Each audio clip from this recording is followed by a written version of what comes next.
بله سلام علیکم. السلام علیکم و رحمت الله و برکاته. علیکم السلام و رحمت الله و برکاته. استاد انصاری؟ بله بفرمایید، خودتون رو معرفی کنید، از کجا زنگ میزنید؟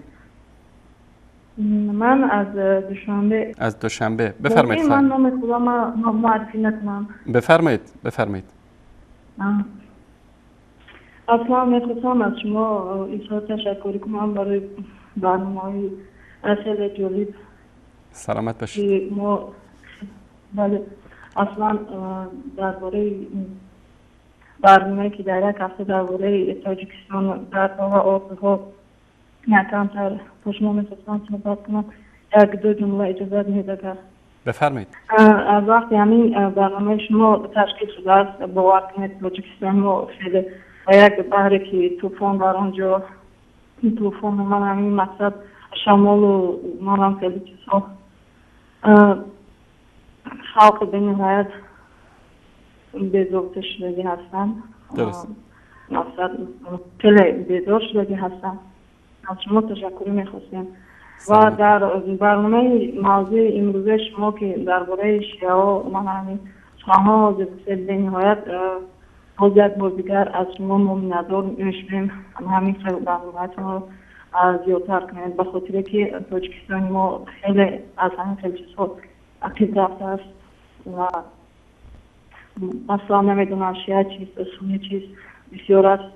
چند سال پیش در تاجیکستان ما کمیته امامزاد امام خمینی در همینجا سر و کار داشت و همین کمیته اصلا ما تا حال نمیدونستیم که کمیته امام خمینی این کمیته شیعه هستند زیرا اون که تحصیلات اون با ما یکان نمود مثلا یکان خود کتاب و من هم توفه میکردند و من اکنون درست. از یک جهت من از دولت خودم کمتر راضی هستم که زبان فارسی رو خلق نمیتوانند خونده که کتاب های آنها رو خوانند و مقصد درباره صحابه های بهترین دوره پیغمبر صلی الله علیه و سلم درباره عمر و ابوبکر و عثمان و حضرت علی و هر حروفات هایی که بر ضد آنها نوشته شده است ما حاضر میفهمیم. راستی گر من خودم کم فارسی رو میخونم و میدونم که علاقه از برنامه های شما هم که همین سنی از شیعه فرق دارد یعنی آنها چقدر که خودشان خواستگی هستند همین کتاب ها رو ترجمه کرده که هستند. درست. تشکر از شما خواهر گرامی. من همین بله و من خیلی چیزها رو بسیار توجیه ما نمیدونم و درباره همین شیعه ها کمتر بسیارتر اگر تفسیرتر میفهماندید آنها هم آگاه میشدن بینیات خوب میشد.